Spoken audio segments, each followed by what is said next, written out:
This program is brought to you by the Stanford Humanities Center. For more information, please visit us at shc.stanford.edu.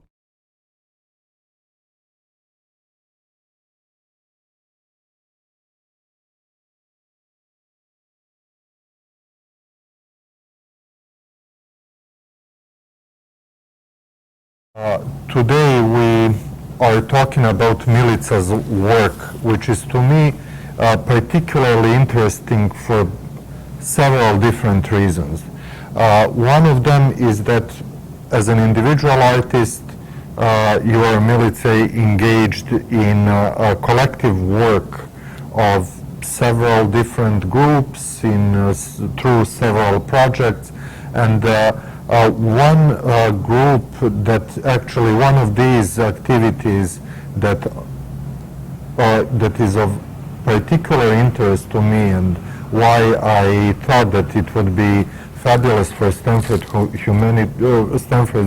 community to have you here, is that actually you are, in all of your projects, such as the Monument Group, expanding actually the realm of art and introducing it into the really field of the political, and not by actually making art that is addressing politics, but actually by making art that is political, or making art politically. And in Monument Group, that is particularly interesting because this group is actually one of the few instances, artistic or otherwise, in the region of the former Yugoslavia that is insisting on addressing the atrocities committed in the 90s. Yeah.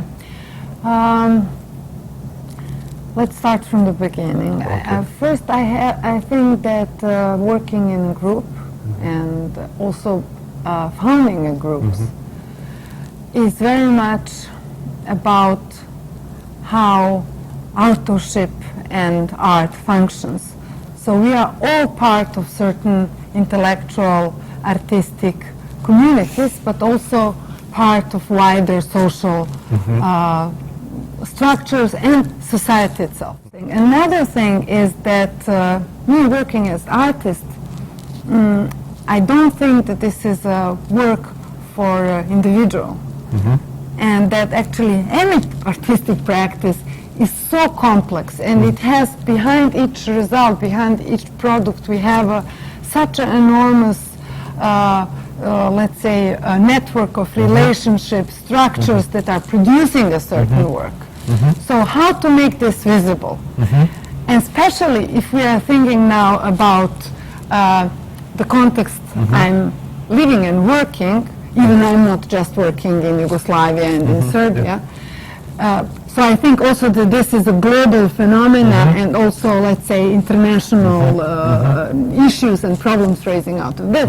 But if we speak about the crimes happened in the 90s, this is something that is about the collective and not an individual. Of course, we all have individual relations, but this is about collective. So let me intervene right here, because actually your ongoing project on which you are working right now here at Stanford and in Belgrade and elsewhere is the project that actually really points directly to this really impossibility of isolating atrocity within a certain historical or geographic period. So the Four Faces of Omarska is really the project, or Four Faces of Omarska is the project that actually looks in an almost archaeological way at different discursive, historical, political, ideological levels that are actually layered in one particular site, which is this Omarska former factory in northwestern Bosnia, that used to be a factory during the socialist Yugoslavia period. During the war, it was a camp for war prisoners, ethnic Bosniaks, who were actually held prisoner, and Croats who were held prisoners by the Serbian forces. Terrible atrocities were committed there, and then there is another layer where the same site was used for production of these war spectacles, films, and then finally it is a multinational company. So can you tell us more about this project? This project started out of discussions within the Monument Group, which is, let's say, which is operating in the field of art by using discourse as a media and enabling and producing space where discussions about atrocities could be possible. And about the wars, our positions, relations, this is something that is not discussed at all. Yeah, but this discourse is not produced from ethnic standpoints, right? Exactly. That's very important because exactly. there is a lot of discourse in the region about atrocity, but always from specific point of view of different ethnicities or national elites. In this one small, let's say, area, narrow area, you have the whole Yugoslavia, the whole history of Yugoslavia, and you have so many, let's say, issues and topos that are globally important. Intersecting. Yes. So you have what happened with the common property, and what happened with the social property, which is specific for Yugoslavia. Yes. Did we need a concentration camp so that it could be privatized? Or, I mean, was it, let's say, was it needed? Was it, kako se kaže, necessary, unavoidable? Was it unavoidable? All three phases are not, there is no memory on socialistic time, and so time of socialism, and there is no memory on the concentration camp. So we have just a multinational company that erased all the past and started some new production. People are happy that they can work,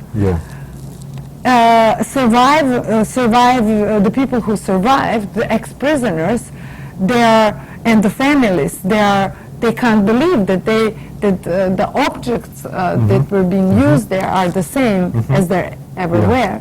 So. So there is a question, how to build a memorial there. This memorial actually has to involve and to make visible all disjunct, marginalized, and like knowledge that is not, let's say, present in the main public discourse of history and the past of this area. But there is also this fantastic question, how to build a memorial when there is no political and economical power that has the idea to build it. That supports it. So we have, let's say, a very interesting position. We have a position from a disjunct, marginalized, let's say, a perspective. There is no economical, no political, and no knowledge about it, and no will to do this. So can a monument arise out of this? How to collect and how to make some kind of a trust, let's say trust in the term of human trust. Trust, mutual trust between individuals, between people, to actually... How to enable and to create a common ground for this kind of memorialization of the past and recognition of the present. This program is brought to you by the Stanford Humanities Center. For more information, please visit us at shc.stanford.edu.